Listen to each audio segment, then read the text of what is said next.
రోజు ఒకేలాంటి బ్రేక్‌ఫాస్ట్ తింటూ బోర్ కొడుతుందా? అయితే ఒక్కసారి నేను చెప్పినట్టు ఉదయాన్నే ఒంటికి చలవ చేసే పెసరపప్పును, ఫైబర్ అనేది పుష్కలంగా ఉండే బీరకాయతో కలిపి ఇలా కనుక దోసలు వేసి మీ ఇంట్లో వాళ్ళకి పెట్టారు అంటే చాలా ఇష్టంగా తింటారు. అంత టేస్టీగా ఉంటాయన్నమాట ఈ దోసలు. టేస్ట్‌తో పాటు మార్నింగ్ బ్రేక్‌ఫాస్ట్‌కి చిన్న పిల్లల నుండి పెద్దవాళ్ళకి ఇది హెల్దీ బ్రేక్‌ఫాస్ట్ అనే చెప్పొచ్చు. మరింకా లేట్ చేయకుండా ఈ టేస్టీ అండ్ హెల్దీ బ్రేక్‌ఫాస్ట్‌ను ఎలా చేసుకోవాలో చూసేద్దాం రండి. ముందుగా దీనికోసమని ఇక్కడ నేను ఒక గ్లాసున్నర పచ్చి పెసరపప్పునైతే తీసుకుంటున్నాను.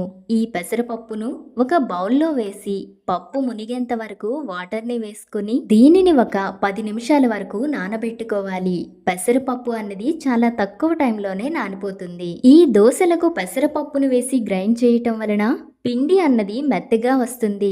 దానివల్ల దోశలు కూడా అంతే సాఫ్ట్గా నోట్లో వేస్తే కరిగిపోయేలా వస్తాయన్నమాట. ఈ దోశల కోసమని ఇక్కడైతే నేను 2 లేతగా ఉండే బీరకాయలను బాగా కడిగి తీసుకున్నాను.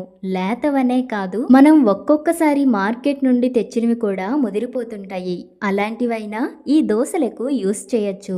చాలా మంది వీటితో దోశలు వేసినప్పుడు పైన ఉన్న తొక్కని, లోపల ఉండే నారని రిమూవ్ చేసేస్తారు.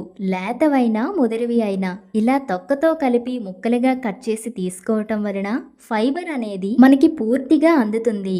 ముక్కలు అనేవి మరీ చిన్నగా కాకుండా ఇలా మీడియం సైజులో కట్ చేసి తీసుకుంటే సరిపోతుంది. ఇప్పుడైతే స్టవ్ మీద లోతుగా ఉండే ఒక కడాయిని పెట్టుకొని అందులో ఒక 5 స్పూన్ల ఆయిల్ని వేసుకోవాలి.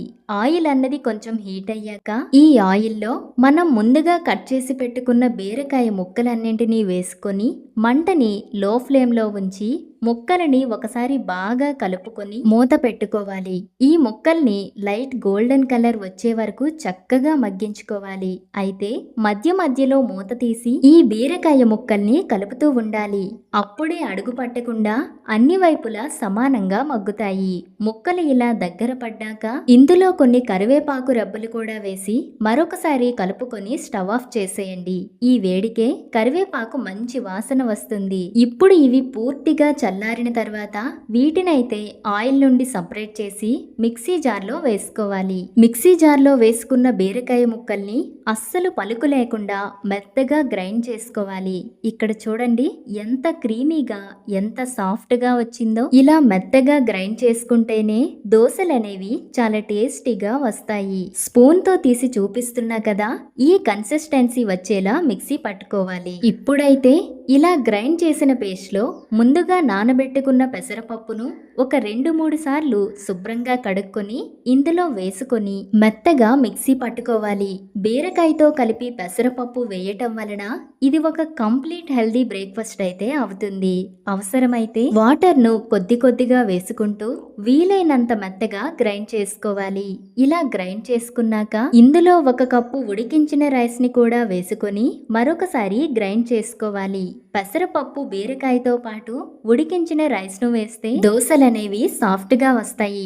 చాలా మందికి దోశలు వేసినప్పుడు కాసేపటికి గట్టిగా అయిపోతుంటాయి కదా, అలా అవ్వకుండా ఉండాలంటే ఇలా 1 కప్పుకి ఉడికించిన రైస్ ను యాడ్ చేస్తే దోశలు అనేవి పెనం మీద అతుక్కోకుండా చాలా పర్ఫెక్ట్ గా వస్తాయి. బీరకాయ ముక్కలు, పెసరపప్పు, ఉడికించిన రైస్ ను స్టెప్ బై స్టెప్ గ్రైండ్ చేసుకుంటే మనకి దోశల పిండి అన్నది రెడీ అయిపోతుంది. ఇలా ప్రిపేర్ చేసుకున్న దోశల పిండిలో 1 కప్పు గుండగా తరిగిన ఉల్లిపాయ ముక్కల్ని, అలాగే 1 స్పూన్ గుండగా తరిగిన పచ్చిమిర్చి, 1 స్పూన్ జీలకర్ర, అలాగే రుచికి సరిపడ సాల్ట్ ని వేసి మరొకసారి 1 గ్లాస్ వాటర్ ని వేసుకొని అన్నీ కూడా బాగా మిక్స్ అయ్యేటట్టుగా ఒక 2 నిమిషాల వరకు కలుపుకోవాలి. చూసారు కదా, ఉల్లిపాయ ముక్కలు, పచ్చిమిర్చి, జీలకర్ర అన్నీ కూడా దోశల పిండిలో బాగా మిక్స్ అయిపోయాయి. దోశల పిండిని ఇలా మిక్స్ చేసుకున్నాక మూత పెట్టి కనీసం ఒక 5 నిమిషాల పాటు పక్కన పెట్టుకోండి. 5 నిమిషాల తర్వాత చూస్తే